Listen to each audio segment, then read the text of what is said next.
If you find my video useful, please subscribe. Thank you. All right, today I'm going to explain to you how carburetors work and all the different components of a carburetor and how they work together. So this is specifically a set of carburetors off of a boat, but every carburetor works the same. It does not matter. This would be considered two separate two-barrel carburetors, and the reason is that it serves 4 cylinders. So each carburetor here serves 2 different cylinders. All right, what does a carburetor do? The carburetor is responsible for supplying gas or fuel to the engine in addition to air to the engine, and it controls both gas and air flow. The components to a carburetor are going to be the part that faces external, which is this part, and the part that gets bolted to the actual engine cylinder itself, which is this part. And then this here is your choke. This will determine airflow when you need to start a cold engine. And it'll determine if your mixture is lean or rich, meaning more air versus gas or gas versus air. And then you have your bowl. This is the carburetor bowl. This is what actually fills with gas. You have your stems, and then you have all the different jets that are inside of the carburetors. You can see these brass fittings here are your different jets. Inside the bowl area, this is what fills with gas. This is called your float right here.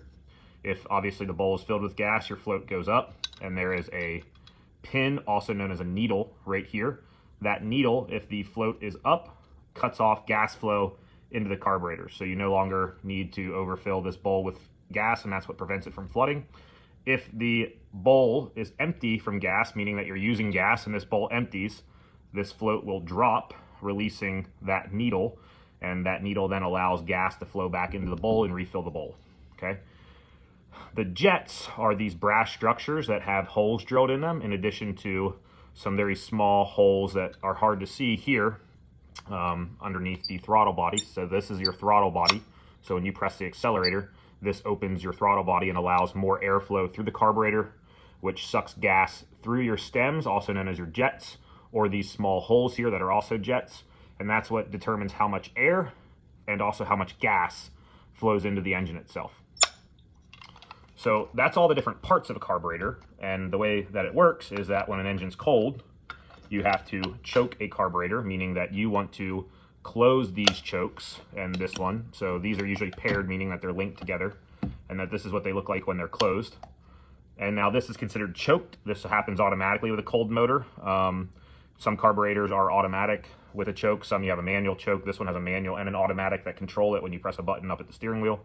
Basically, this cuts off airflow to the motor, and it forces the motor to suck more gas than air, because you're not sucking air through the carburetors in the motor. So if that's the case, then it's going to pull more gas out of those jets.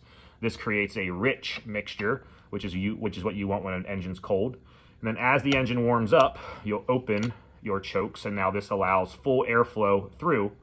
And then what's going to determine your airflow is how much throttle you're giving the motor, right? So at a basic idle, it only allows these holes right here worth of airflow through the motor.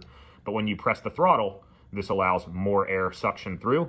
And if you think about it, more air suction through is going to pull more gas out of these jets and into the motor. And that is a basic overview of all the different parts of a carburetor and how a carburetor works. If you have any questions, go ahead and post them, and I'll try to answer them appropriately. If you find my video useful, please subscribe. Thank you.